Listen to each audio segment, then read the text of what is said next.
What's up, guys, and welcome back to Beyond the Void Horror Podcast. My name is Alex, and today we're going to be doing a spoiler-free review of a movie called Unhinged, which is starring Russell Crowe as this road rage serial killer. Yeah, you might want to listen.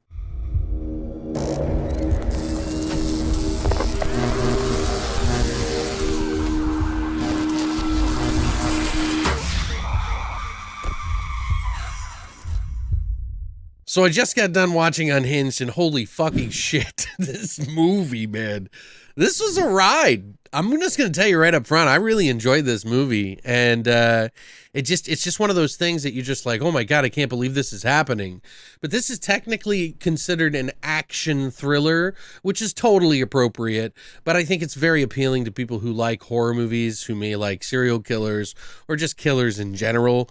It's very psychological as well as violent.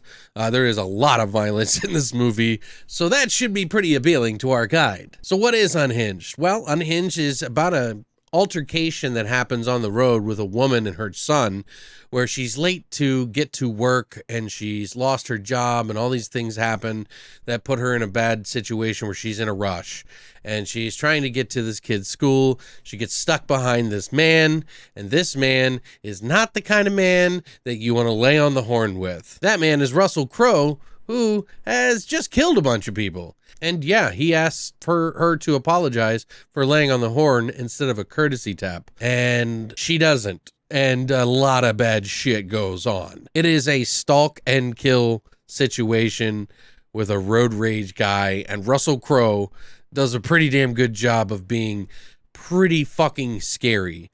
Like, realistically scary. Now, this movie is directed by Derek Borte. I believe I'm saying his name right. He did a movie called American Dreamer. And it is also written by Carl Ellsworth, who actually did the movie Disturbia. And if you're a fan of Disturbia, I think this would be totally up your alley, by the way. It's way in line with the style of writing with that movie.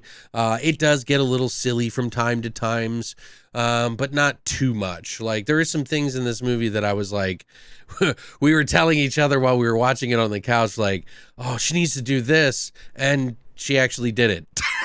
So there's some of that in there, but there's also some stuff that's like, you know, they spice it up for the fucking movie. What are you going to say? The carnage that is unleashed on this screen and the people that take a fall to this madman is pretty unrelenting. It is fucking violent. It is a hard R for sure. And there are some scenes in this that I was just like, oh my God. I was clapping while I was watching this movie. So if that gives you any idea. Now, some of the stars in the movie, obviously we got Russell Crowe as the fucking road rager.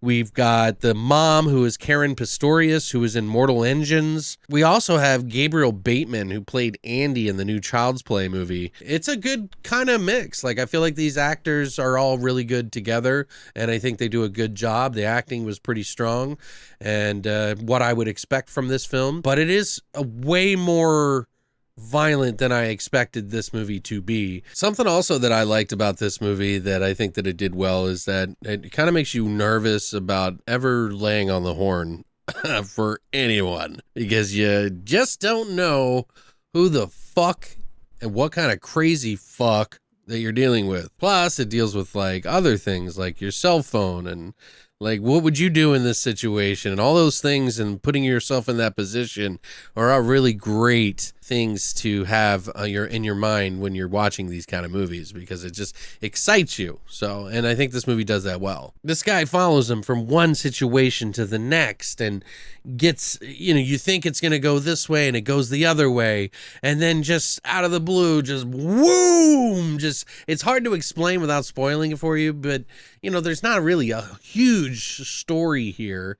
But it is one of those ride movies, and literally you are going on the ride, and it will thrill the shit out of you and excite you, and it is tense as fuck. I mean, even in the credits, Christina was like breathing heavy because the music's intentionally being clipped with all these different things on the road and like how everybody's acting, and it's exhilarating. Speaking of the music, by the way, the music in this is perfect for this movie, and I thought it did a really good job. Done in more of a a action style, but it has some original kind of feel to it, like noises that really just kind of get you going while you're watching this movie. Lots of drums, you know. But yeah, it worked. It worked really well with this movie. I thought Russell Crowe did a really great job of being this bad guy. And this movie seriously has one of the best one-liners in a movie. This is something I would think, you know, you would see from like Arnold Schwarzenegger from back in the day. It's one of those kind of one-liners, but this one actually fits, and it's not just some obligatory thing that they say, and it really hammers home that fucking point. Man, I had a really good time watching this movie, guys, and I, you know, it's for rent right now for $20.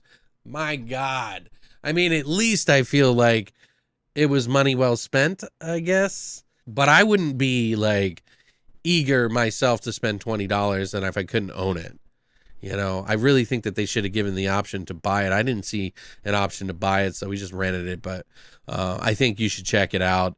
And if not, at least it's coming out in November, I think 13th or 15th, so that you can pick it up on Blu-ray. It's an easy blind buy, honestly.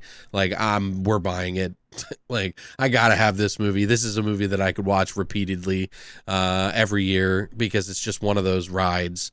And I would say this movie, of everything that's involved, yeah, it does have its moments where it kind of dips a little bit. The pacing's fine, but more so, I think in some of the writing, it dips just a little bit towards the end.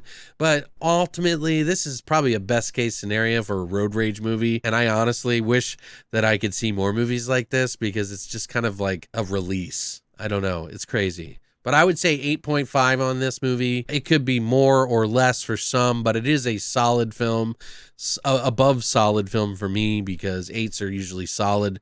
8.5, I'd say, has that little bit of extra. There was a few drawbacks and some of the cheesiness in it, but it's all part of the charm.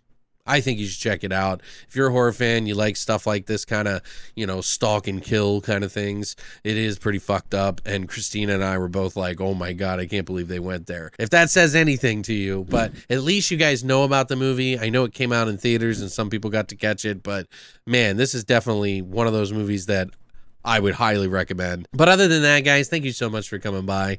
Really appreciate you coming here to spend your time with us each week. And as always, long live the void. Long live the void.